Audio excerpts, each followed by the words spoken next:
সম্পদের প্রয়োজন হলে 4টি সূরা একসাথে পড়বেন, আল্লাহ পাক রব্বুল আলামিন আপনার সম্পদকে বৃদ্ধি করে দিবেন। এটা আমার কথা নয়, তিরমিজি শরীফের 2895 নম্বর হাদিসের ভিতরে রয়েছে।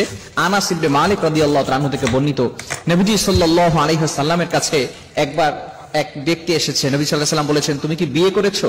হাল তাজাওয়াজতা ফুলান? নবী সাল্লাল্লাহু আলাইহি ওয়াসাল্লাম জিজ্ঞেস করেছেন, অমুক কি তুমি কি বিয়ে করেছো? তখন সে বলতেছে, ইয়া রাসূলুল্লাহ, আমি বিয়ে করি নাই, আমার কাছে সম্পদ নাই। তখন নবীজি সাল্লাল্লাহু আলাইহি ওয়াসাল্লাম 4টি সূরার কথা বলেছেন। তুমি কি এই সূরাগুলো জানো না? তুমি এই সূরাগুলোর আমল করো।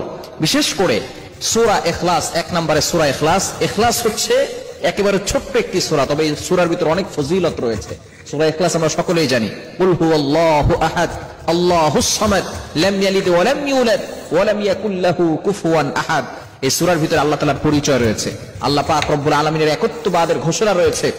নবীজি সাল্লাল্লাহু আলাইহি ওয়াসাল্লাম যখন মক্কার ভিতরে দাওয়াত দেওয়া শুরু করলো, তখন কাফেররা বলা শুরু করলো, আমাদের দেব দেবতা তো অনেক, কোটি কোটি দেবতা আছে আমাদের, তোমার প্রভু কয়জন, আল্লাহ কয়জন? তখন নবীজি সাল্লাল্লাহু আলাইহি সাল্লামের উপরে আল্লাহ পাক রব্বুল আলামিন এই সূরা নাযিল করে দিয়েছেন, কুল হুয়াল্লাহু আহাদ। নবী হে, আপনি বলে দেন আল্লাহ এক, আল্লাহ অদ্বিতীয়। কুল হুয়াল্লাহু আহাদ আল্লাহুস সামাদ লাম ইয়ালিদ ওয়া লাম ইউলাদ ওয়া লাম ইয়াকুল লাহু কুফুয়ান আহাদ। এটা নবী সাল্লাল্লাহু আলাইহি ওয়াসাল্লাম জানিয়ে দিয়েছেন। অন্য হাদিসের দ্বারা জানা যায়, যে ব্যক্তি এই সূরাটা 3 বার পড়বে, সে কোরআন শরীফ 30 পারা পড়লে যে সওয়াব হয়, সেই সওয়াব আল্লাহ পাক রব্বুল আলামিন তার আমলনামায় দিয়ে দিবে, বলেন সুবহানাল্লাহ। শুধু তাই নয়, নবীজি সাল্লাল্লাহু আলাইহি সাল্লাম আরো জানিয়ে দিয়েছেন, যে ব্যক্তি 10 বার সূরা ইখলাস তেলাওয়াত করবে, আল্লাহ পাক রব্বুল আলামিন তার জন্য জান্নাতের ভিতরে একটা প্রাসাদ নির্মাণ করে দিবে, বলেন সুবহানাল্লাহ। এজন্য 1 নাম্বার সূরা হচ্ছে সূরা ইখলাস, আপনি বেশি বেশি পড়বেন। কুল হুয়াল্লাহু আহাদ আল্লাহুস সামাদ লাম ইয়ালিদ ওয়া লাম ইউলাদ ওয়া লাম ইয়াকুল লাহু কুফুয়ান আহাদ।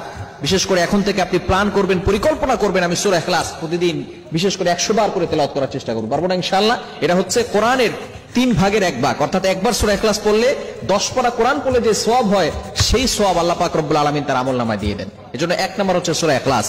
নাম্বার 2, দ্বিতীয় নাম্বার হচ্ছে সূরা নাসর। ইদা জাআ নাসরুল্লাহি ওয়াল ফাতহ ওয়া রাআইতান নাসা ইয়াদখুলুনা ফি দীনিল্লাহি আফওয়াজা ফাসাব্বিহ বিহামদি রাব্বিকা ওয়াস্তাগফির ইন্নাহু কানা তাওয়াবা। এটা হচ্ছে কোরআনের 4 ভাগের 1 ভাগ। কোরআনের ভিতরে অন্যতম একটি সূরা হচ্ছে সূরাতুন নাসর, যেখানে বিজয়ের কথা রয়েছে, সুসংবাদের কথা রয়েছে। বিজয় কে দেন বলেন তো? বিজয় একমাত্র আল্লাহ পাক রব্বুল আলামিন দান করেন। কোন ব্যক্তি শক্তির জোরে বিজয় লাভ করতে পারে না, কৌশল করে বিজয় লাভ করতে পারে না, বিজয় একমাত্র আল্লাহ পাক রব্বুল আলামিনই দিয়ে থাকেন। এজন্য অবশ্যই বিজয়ের ক্ষেত্রে আপনি সূরাতুন নাসর বেশি বেশি তেলাওয়াত করবেন। 3 নাম্বার হচ্ছে সূরা কাফিরুন, কুল ইয়া আইয়ুহাল কাফিরুন লা আ'বুদু মা তা'বুদুন ওয়া লা আনতুম আ'বিদুনা মা আ'বুদ ওয়া লা আনা আ'বিদুম মা আ'বাদতুম ওয়া লা আনতুম আ'বিদুনা মা আ'বুদ লাকুম দীনুকুম ওয়ালিয়া দীন। সূরা কাফিরুন বেশি বেশি পড়বেন। এবং 4 নাম্বার হচ্ছে সূরাতুল জিলজাল, ইদা যুলজিলাতিল আরদু জিলজালাহা। এটা হচ্ছে পবিত্র কোরআনুল কারীমের 4 ভাগের 1 ভাগ। অন্য riwayat দ্বারা জানা যায়, পবিত্র কোরআনুল কারীমের 2 ভাগের 1 ভাগ, অর্থাৎ যে ব্যক্তি একবার পড়বে 15 পারা কোরআন পড়লে যে সওয়াব হয়, সেই সওয়াব আল্লাহ পাক রব্বুল আলামিন তার আমলনামায় দিয়ে দিবেন।